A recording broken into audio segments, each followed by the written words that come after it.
Good morning, Year 8, and welcome to our first lesson of the week, first lesson of the third week of the summer term. We're continuing with the travel writing. Got one of my favourite lessons today. It's to do with euphemism. If you don't know what that is, don't worry about it. We'll obviously be going over it in the lesson and how it can be used in persuasive travel writing. Before we do that, I want you to write a bullet point list from memory of all the main events in Macbeth. Don't be tempted to go to the book. See what you can do from memory. Obviously, we've got the assessment on this at the end of the summer term, not the end of this half term, the end of the summer term. So yes, have a go at that. It'll take you 5 minutes to do that and then go on to the next slide. Our learning objective today is to explore the use of euphemism in persuasive writing.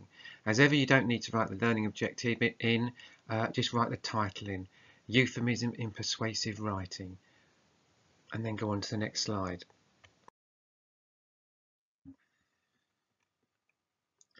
Now I've got it there as a challenge, write a paragraph using 3 of these euphemisms, but I think we can all have a go at that. It's quite good fun actually. I've done one on the next slide, so just spend 5 minutes trying to write a paragraph or succeeding in writing a paragraph that uses 3 of those euphemisms. Then go on to the next slide and you can see mine there. And here's the one that I've done.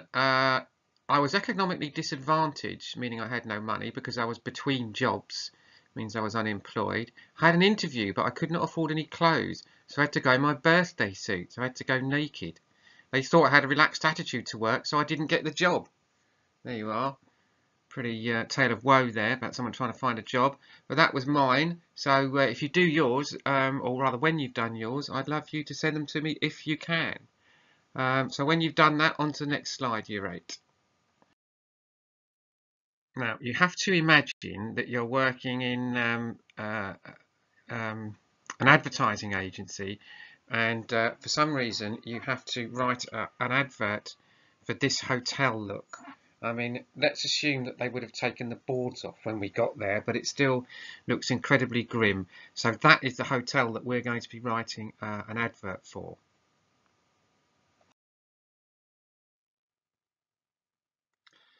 Now, these are the facilities inside that hotel. You have to come up with a euphemism that you might use in your advert for each of these pictures. Now, the top left-hand side one there is the buffet for lunch. Now, I don't know about you, but that looks fairly grim to me. And you might go straight from there to the second picture.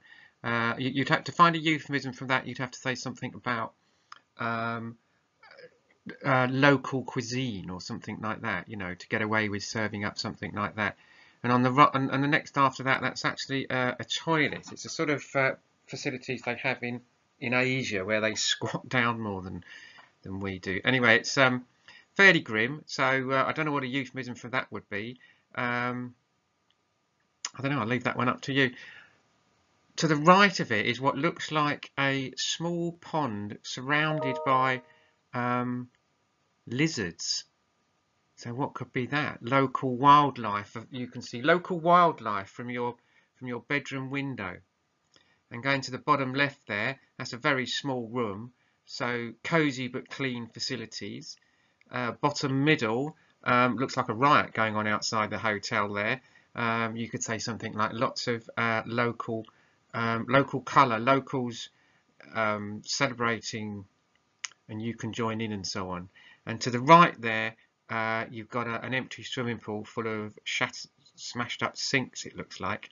Now, I'm interested to know how you could sell that, what euphemisms you could come up with. Maybe you could say it with some kind of work of art. You know, you get these bizarre works of art. Maybe you could say it something like that. So you've got to have euphemisms for all 6 of those. And that it will take you 20 minutes. And now you have to write your advert. You've got 25 minutes to do this. I want at least 3 paragraphs on 3 different aspects of the hotel, you know, so which we saw in these 6 pictures on the previous slide. And in each paragraph, use euphemisms to disguise how horrible it is at the hotel. And also, we need a name for your hotel, and include at least 5 techniques to make your advert more persuasive. And there you are. And I would really like to see these Year 8. Quite a lot of you are sending me work now, so that's brilliant. Yeah, but have a good time with that. And I will. Do I speak to you tomorrow? Yes, I do. I will speak to you tomorrow afternoon. Enjoy, and I look forward to hearing, reading some of your work. Thank you.